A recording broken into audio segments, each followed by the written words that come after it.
Quiet, thanks.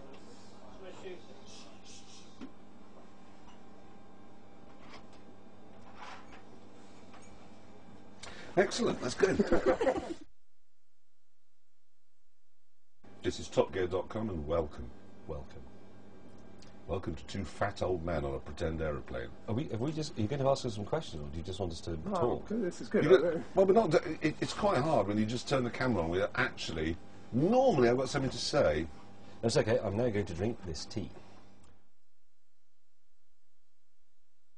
If you look at all of the cars that have been built, the Nissan GTRs and the Porsche 911s, have you seen that wheel spin thing they can do? Yes. So they spin their wheels and then cause where the wheels have been, it catches fire.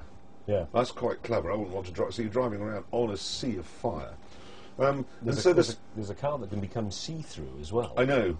It becomes see-through. Yeah, exactly. It's not see-through from the start. It's not like they've just made it out of glass. It drives along and then all of a sudden, it's see-through.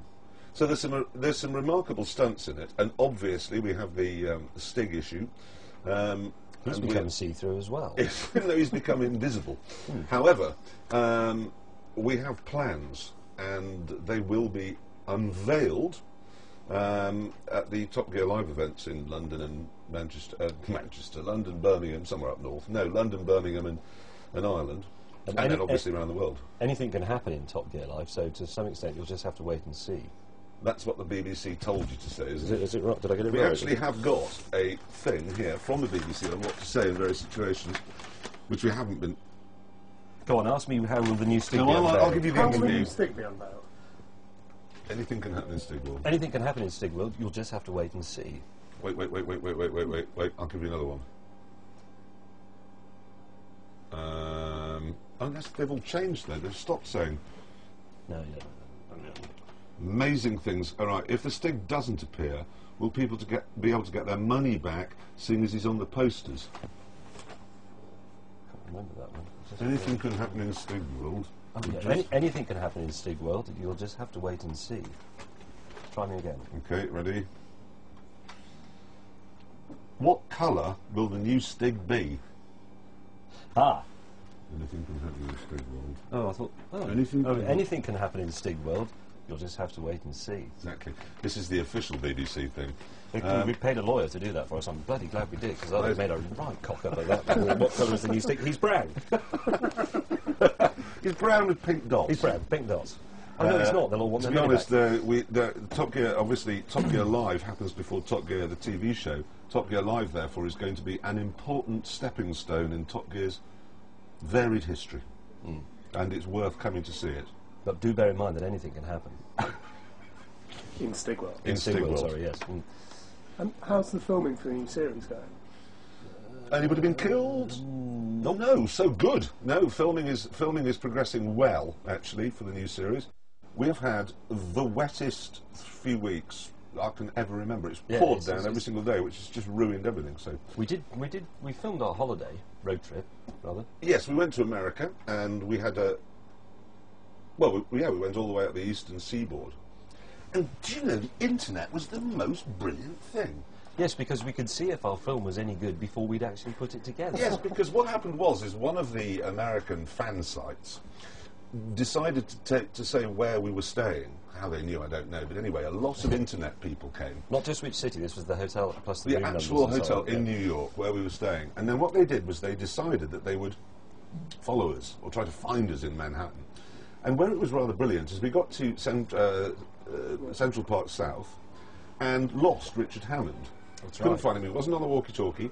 We couldn't get through to him on his telephone because he obviously had that off because he was doing police cameras. But he got lost, and Richard's not very good in cities. He gets in a bit of a panic. So I went onto my internet on the telephone, and it said something like 1 minute ago, Richard Hammond spotted going south on 5th Avenue. Oh, that's right. Yeah. So we knew where he was. So we were able to go down 5th, and we got him. And it was fantastic. So we could actually track him by other people tracking him. So the internet has some use as well. Oh, it does, and pornography. I mean, pornography is the main use, I think, of the internet. That's what keeps it afloat. That's what funds it. But as a means of locating Richard Hammond in almost real time, it is pretty much peerless, actually. Yeah, I can't think of another way of doing that. But it was so quite you useful. use a pornographical device for locating Richard Hammond. It's like, I wonder where Richard Hammond is. I'll just check in Razzle. But it is, that's exactly it, a Club International. He's in Mayfair. I see what you did there. It was quite interesting being able to, thinking, now what were we doing yesterday? Oh, I know, I'll just check on YouTube. But I can do that. Yeah. Also, Top Gear Live's off to places like Australia, another glamorous location. Well, we're going to in Australia. We'll be going we've always been to Sydney because we always assumed Sydney was the only place in Australia. It turns out there are more places. There's there. another place called Brisbane. There's Brisbane, where we're going, and Melbourne. And the one thing I know about Melbourne is it's very rainy. You're going there as well? We're going to Melbourne and Brisbane. Oh, we're not going to Sydney this time, are we? No, we're not going to Sydney. Right. No, we're not. We're not doing Sydney this time. Apologies, Sydney, but we've been there now twice. I've only been Twice. once, And so we're moving it to Melbourne and Brisbane, which would be fantastic. We're very much looking forward to doing those things. In New Zealand, I'm afraid this year's taking a break.